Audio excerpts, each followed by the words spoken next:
began the other 1% by walking around the streets of San Francisco with my camera. I quickly learned that no one wants to speak to a total stranger with a camera, especially the homeless. I realized I needed an intermediary. Dr. David Elliott Lewis, a well-known homeless and mental health activist, was suggested as the person to go to. I contacted David, and he suggested lunch at St. Anthony's dining room. We sat at a table with 10 other men, and he introduced me and explained what it was that I'm trying to do, the destigmatization of the homeless. Out of that, I got a couple of interviews. I quickly saw that David really cares about the homeless. He has dedicated his life to helping them. I could not have found a more compassionate mentor. I'm grateful for his help, both with arranging the interviews, as well as correcting my misconceptions about the homeless. Let's listen to David's thoughts on homelessness. David, tell us a little bit about yourself. So I'm trained as an industrial organizational psychologist. I have a doctorate in that field, and I worked for many years in that field, first as a consultant to large organizations, helping departments of human resources optimize their ability to work with employees, to design jobs that maximize human potential, that fit the right person to the right job. And what I found in that field is at the time, there was very little software or technology to assist with that sort of person-to-job matching. So I started developing it. And in the process of developing it, I had to teach myself how to program. And in doing that, it led to a whole second career in software development, eventually becoming a software publisher where I ran a small company selling software actually to other computer programmers called Strategic Edge. I did that for many years. And yet that background is so different than my life today.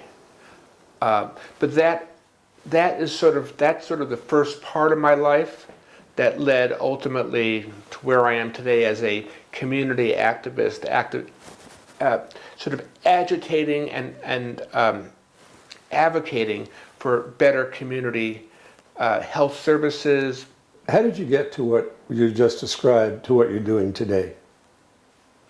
So I think the big disruption of my life, or the big disconnect, was my own sort of personal experience with mental illness, with having a mental health crisis, a number of incidents sort of lined up at once about 15 years ago that sort of derailed my life, from personal bankruptcy, a failure of marriage, a failure of my business, all sort of interrelated, death of a parent, that sent me in a tailspin of depression.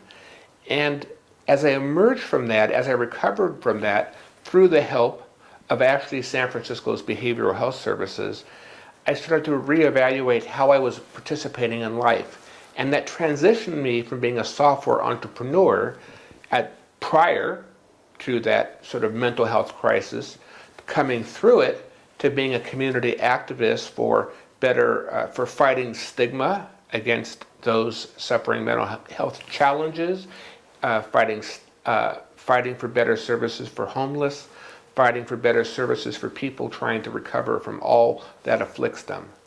And what kind of roles did you play, or what kind of roles did you assume in this process?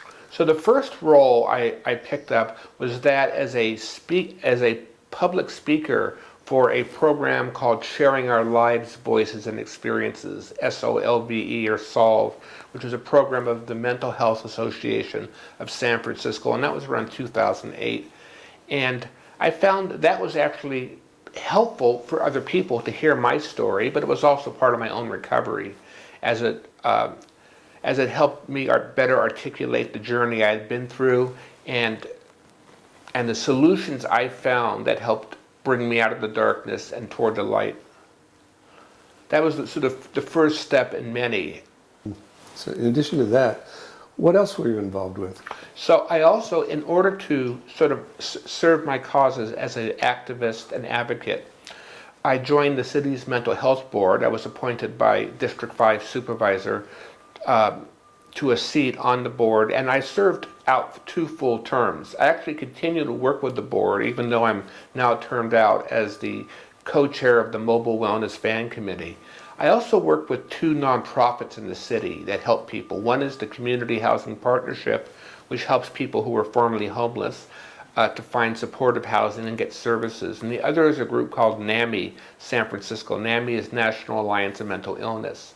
And they help both family members, people who have a loved one that's afflicted with mental illness, and they help people who are suffering themselves. They're an advocacy and support group type organization. So those are two of the groups that I'm affiliated with in my advocacy work. I also got involved with the San Francisco Police Department's Crisis Intervention Team Training Program as a civilian volunteer, helping run the work group that designs the training curriculum that trains police officers in CIT, that's Crisis Intervention Team responses, but also as a training officers. I've done that for the last 4 years. I've trained over 700 officers. I'm one of 20 plus trainers that run a 40-hour training program. And I feel really good about that. I feel that that we're making a difference. In the last 6 months, I've seen a decrease in use of force in San Francisco, a decrease in unlawful shootings, and I think we're making a positive difference. We're teaching 3 core principles of building rapport, creating time and distance when dealing with somebody in a mental health crisis. As a result, in these organizations that you've been working with in the city, you must have made some observations of things you'd like to see changed in the current programs. I've noticed there's a number of disconnects in terms of what the city says they're offering in terms of mental health services. They call it behavioral health services, and what the facts on the ground are, what the reality on the street is. What the city claims that anyone who walks in and asks for help will be seen, whether they're documented or undocumented, whether they have money or don't have money. They'll be helped. The reality is a little bit different. What I've actually observed from some of my own experience, but more importantly recently from the experience of others, is that those asking for mental health treatment on demand are eventually seen and given an appointment, but sometimes that appointment can be weeks away, and the support like case management, which is working with a social worker to help you rebuild your life, could be months away. And for people who are mentally ill, people who are in crisis, to be able to make note of an appointment, come back at the appointed time, work in a system that's that bureaucratic is often very challenging. If people are homeless, it's almost impossible. And as a result, we have a behavioral health system that doesn't really meet the needs of people who are homeless or people who are in crisis right at the moment. And to say, well, they can always go to the hospital is a poor response. Hospitals are for people whose immediate health and safety are in jeopardy, for people who are suicidal, people who are a threat to themselves or others.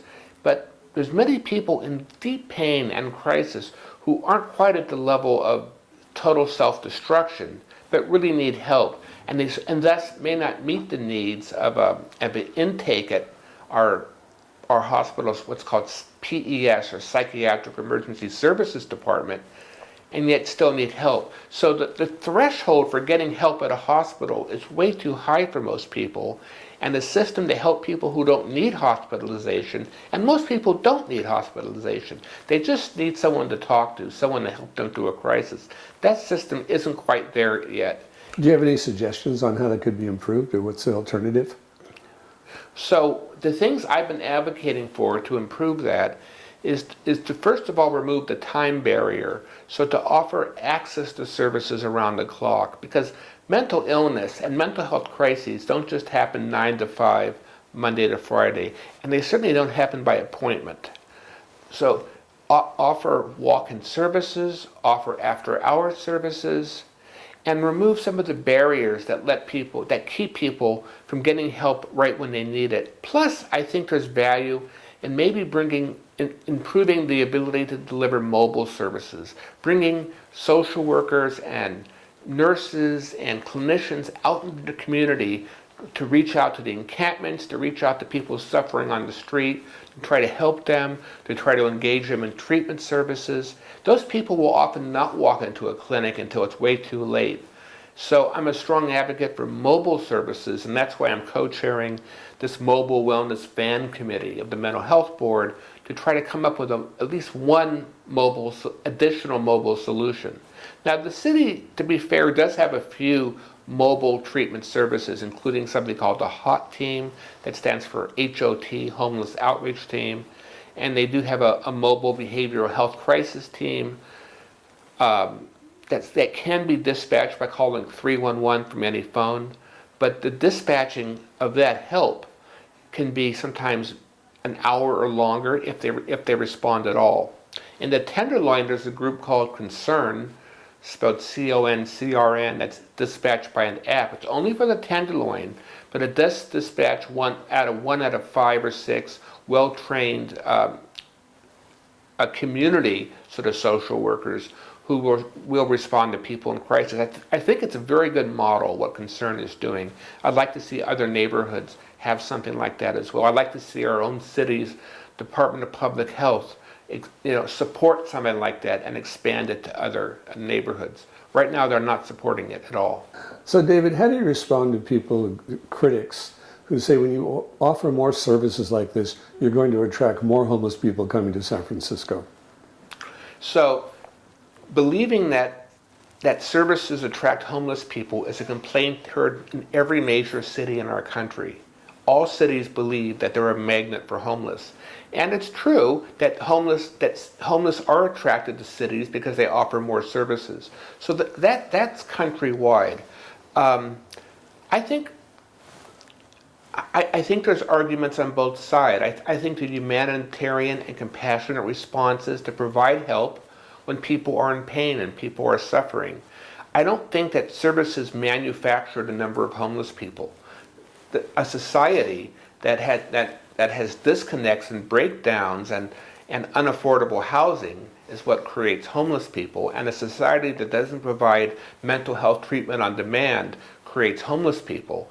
A veterans administration that traumatizes vets and doesn't care for them creates homeless people. So homeless are going to be there. The question is, are we going to help them or let them flounder about and die on the streets, or use the emergency room for general health care, which is a very wasteful and expensive thing to do, and use ambulances as a ride to get just routine health care? Are we going to allow that to continue, or try to maybe actually save some money by providing preventative services or services before people descend into a true sort of medical crisis that requires an ambulance and a hospital visit? So I actually think it makes sense to provide services and will actually save money in the long run by trying to engage people who are using drugs in drug treatment programs, by engaging homeless in vocational programs and programs that help them rebuild their lives and get an ID, which is often an issue for homeless people. They have their ID lost or stolen. Help them secure some kind of at least temporary housing so they can start to rebuild their lives. I don't believe it attracts more homeless people. I actually think it helps get homeless people off the street by helping them rebuild their lives. So you've been looking at this problem for many years now. You must have formulated some ideas about how do you get the people that want to get off the street and get them housed? Well, that's an expensive problem. For example, right now, our city has officially about 6,800 homeless people. And right now we're in the year 2017, August, and there's close to 7,000 homeless. The true count may be closer to 10,000.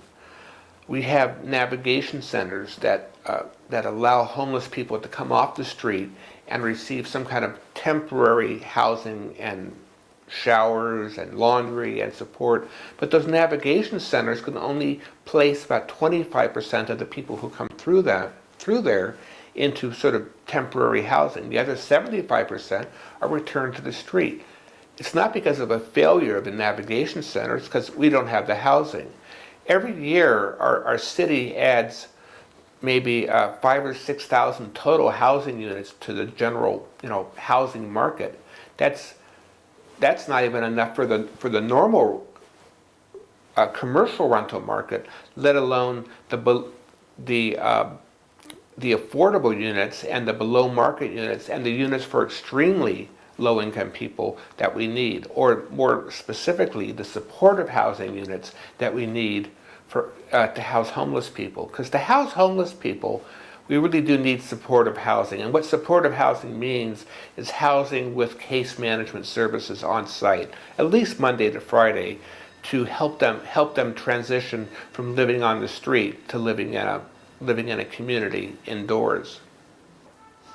How about the people that we see on the street who are not really capable of taking care of themselves? Where can they go, and how can they get help? Where they actually end up often is in jail, because just to survive, they may commit petty crimes such as shoplifting, and may get caught, incarcerated, and often, it's usually not the first arrest that lands them in jail, but often having multiple arrests and multiple failures to appear in court eventually result in a warrant and jail. And so jail becomes sort of the de facto housing for a large percentage of this sort of psychiatrically and often medically compromised homeless population that is suffering mental illness, that's often unable to care for themselves, and often has dual diagnoses. And by dual diagnoses, that means that they both have a diagnosable mental illness condition, such as maybe manic bipolar or severe depression or schizophrenia or something in that category, as well as a substance abuse disorder. That's the dual diagnosis. Or they could have a disability, sometimes thus even be triple diagnosed. And individuals that are dual and triple diagnosed, suffering addiction, suffering often trauma, suffering mental health issues, have huge challenges caring for themselves.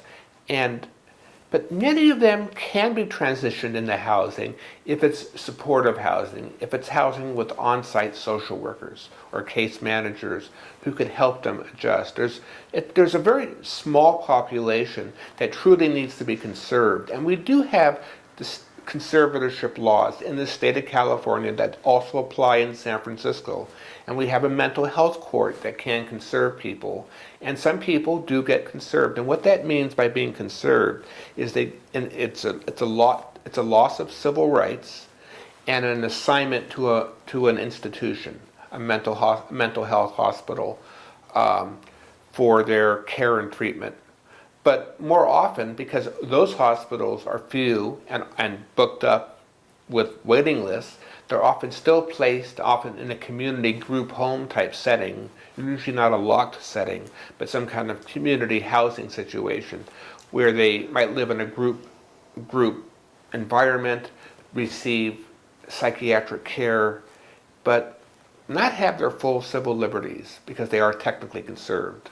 But there are very limited resources for those people, I would assume. And there's very limited resources, and even the places to put them are few and far between, because decades ago, our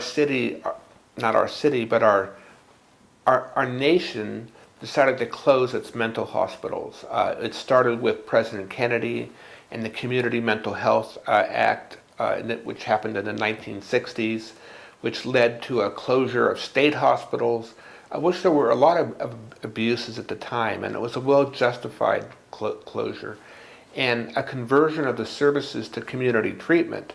The problem is the expansion of those community treatment services was never fully realized or was never funded.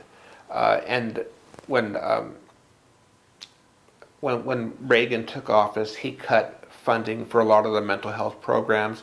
But so did Jimmy Carter, who was a Democrat. He also cut funding for supportive housing and community treatment. So we can't just blame this on the Republicans. It was a federal problem, a failure to deliver. So by default, then the catch place now is the prison. So when there isn't room to put them in that. Yes. Tragically, jails have become the largest provider of housing for people with mental illness around the country, and while jails try to provide some type of treatment, some type of psychiatric treatment, it's a really limited treatment, and the ability to treat people in custody is not only limited, but it's inadequate. Jails are a punitive place by design, and people don't get well in jails.